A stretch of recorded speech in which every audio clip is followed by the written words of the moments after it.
အားလုံးလည်းကြားမှုကြပါလိမ့်မယ်ကျွန်တော်တို့ရသေးကြီးဥခန္ဒီရဲ့အင်မတန်မှအစွမ်းထက်တဲ့ဂါထာတော်လေးပါ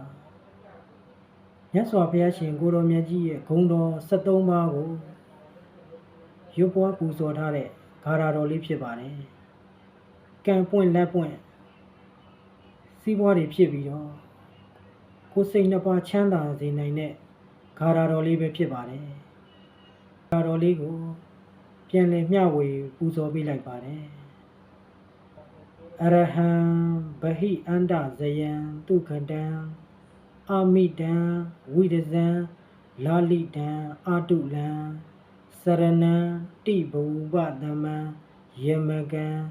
ဒုက္ခတံတရဏံပနာမာမိဇိနံဒါတော့မိမိ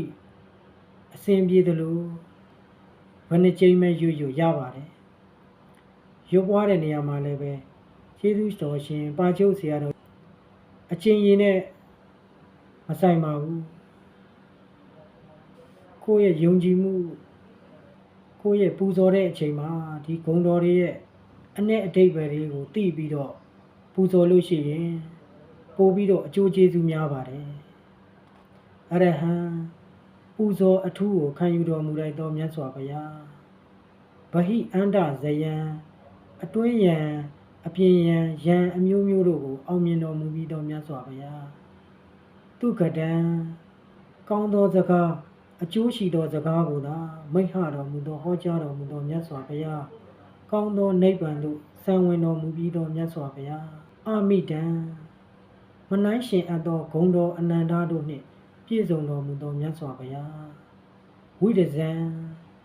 ကိလေသာမျိုးအညစ်အကြေးတို့မှကင်းစင်တော်မူပြီးသောမြတ်စွာဘုရားလာလိတံရောင်ကြီး6သွယ်ကိုမျိုးတင့်တယ်တော်မူသောမြတ်စွာဘုရားအာတုလံအတုမရှိသောသီလဂုဏ်သမာဓိဂုဏ်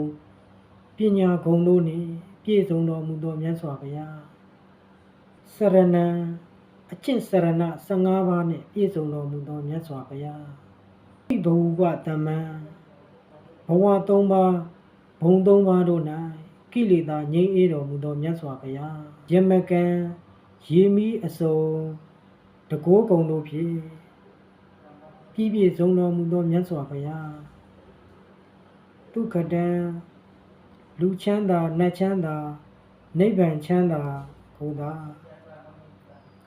ချမ်းသာမှုအမျိုးမျိုးကိုပေးစွမ်းတော်မူနိုင်သောမြတ်စွာဘုရားတရဏံလူနဲ့မြတ်မာတတ္တဝါအလုံးတို့၏ကိုးကွယ်ရာအစစ်ဖြစ်တော်မူသောမြတ်စွာဘုရားပနာမာမိဇိနံမန်၅ပါးကိုအောင်မြင်တော်မူပြီးသောမြတ်စွာဘုရားကိုပနာမာမိရှိခိုးပါ၏ဘုရားလို့ဒီလိုလေးကိုယ့်ရဲ့စိတ်ထဲမှာနှလုံးသွင်းအာယုံပြုပြီးတော့ရွတ်ပွားပူဇော်ရပါမယ်မိမိတို့ရဲ့လိုအင်ဆန္ဒမှန်သမျှတွေပြည့်စုံကြပါစေအားလုံးပဲမင်္ဂလာရှိသောနေ့ရက်တွေကိုပိုင်ဆိုင်ကြပြီးတော့ကောင်းကျိုးချမ်းသာမင်္ဂလာအဖျားဖျားပြည့်စုံကြပါစေအားလုံးကျေးဇူးတင်ပါတယ်ခင်ဗျာ